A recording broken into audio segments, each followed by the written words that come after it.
Boa tarde, internauta. Estamos de volta com o programa Meu Direito aqui no portal VIP Social. Hoje contamos com a presença da doutora Elineide Lícia Martins, presidente da OAB Subseção do Vale do Rio Tijucas. Boa tarde, doutora Lícia. Boa tarde, doutor Sávio. É um grande prazer estar no seu programa Meu Direito, neste canal da web do VIP Social. Doutora Lícia, nós que agradecemos a sua presença. Recentemente o STF julgou inconstitucional a lei estadual que criava a Defensoria da Ativa.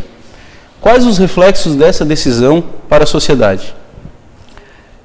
Para o acesso à justiça do menos favorecido em Santa Catarina foi um verdadeiro desastre.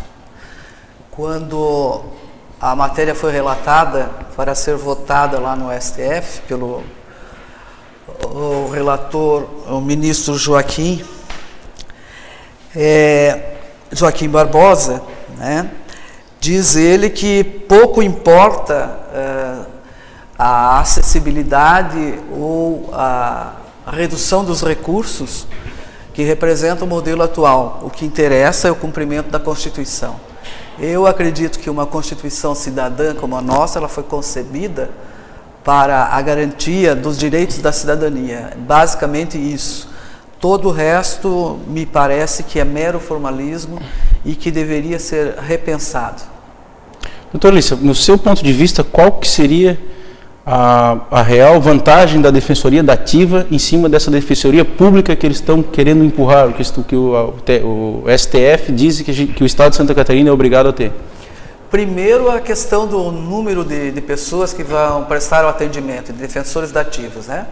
Nós temos na Justiça Federal de Santa Catarina o maior dos exemplos.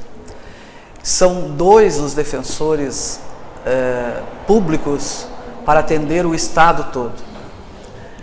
Nós temos uma realidade diferente, vamos dizer assim, como exemplo, na comarca de Tijucas, onde tem 65 advogados inscritos para fazer esse mesmo atendimento. Significa que com a inconstitucionalidade declarada pelo Supremo Tribunal Federal, nós teremos o acesso à justiça bloqueado e inviabilizado, porque por mais que se contratem mediante concurso, o que já vai demorar muito, advogados dativos, né, que o governo disponibilize, nunca vai ser no nível dos advogados que estão disponibilizados por esse modelo que ainda está em funcionamento. Nós temos aí estatísticas da própria OAB em que mais de 6.000 advogados prestaram assistência judiciária no estado todo no ano de 2011. Isso jamais vai ser coberto, com essa amplitude de atendimento vai poder ser prestada pela Defensoria Pública. Doutora Lícia, e qual é o reflexo para esses advogados que prestaram esse serviço como defensores da ativos? O que acontecerá com eles? Eles vão receber remuneração? Eles vão ter que abrir mão desses processos que eles estavam participando? Existem 2 aspectos que são graves, né? Primeiro, que o governo do estado tem uma dívida histórica com os defensores da assistência judiciária, né? Com os advogados que são triados e se inscrevem através da OAB, e essa dívida tem sido rolada através dos anos, muitos desistiram da cobrança, certamente não vai ser solvida. Não acreditamos que haja o pagamento.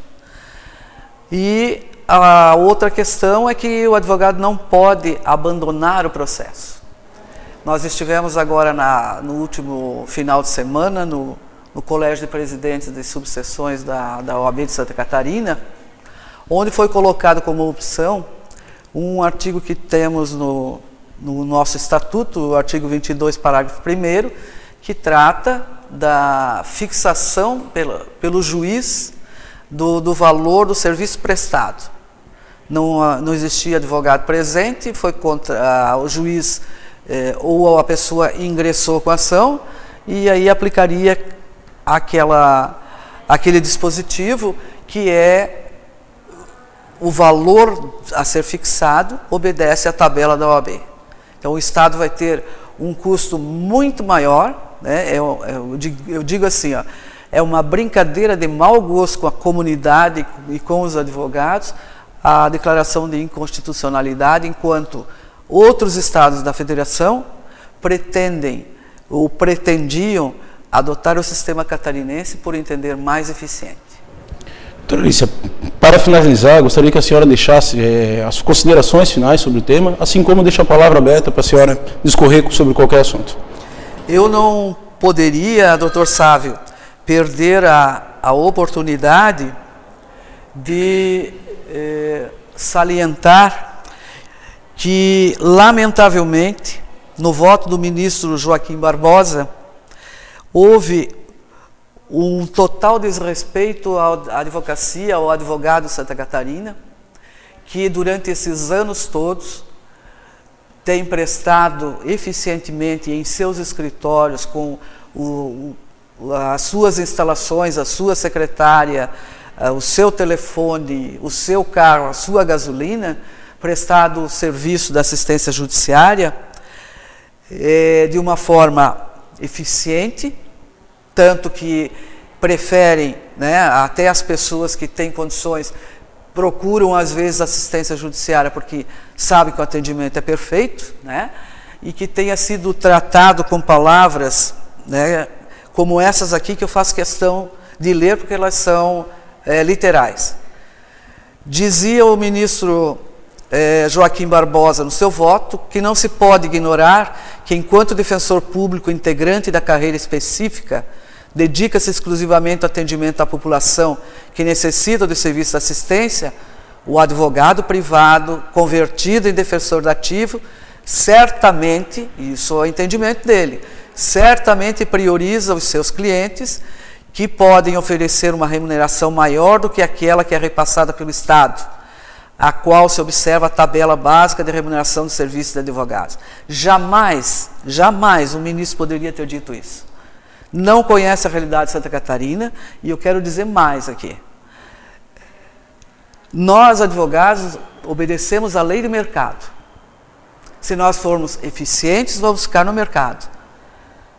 Diferentemente do ministro, que precisa do aval do presidente da República para se tornar ministro. Nós não dependemos de favor político. Nós temos o nosso trabalho, a nossa eficiência julgada pela comunidade, que nos mantém no mercado, diferentemente de alguém que simplesmente, do alto da sua autoridade, atira pedra em toda a advocacia catarinense. Lamento muito isso, mas não podia deixar passar essa oportunidade para tornar público a nossa indignação.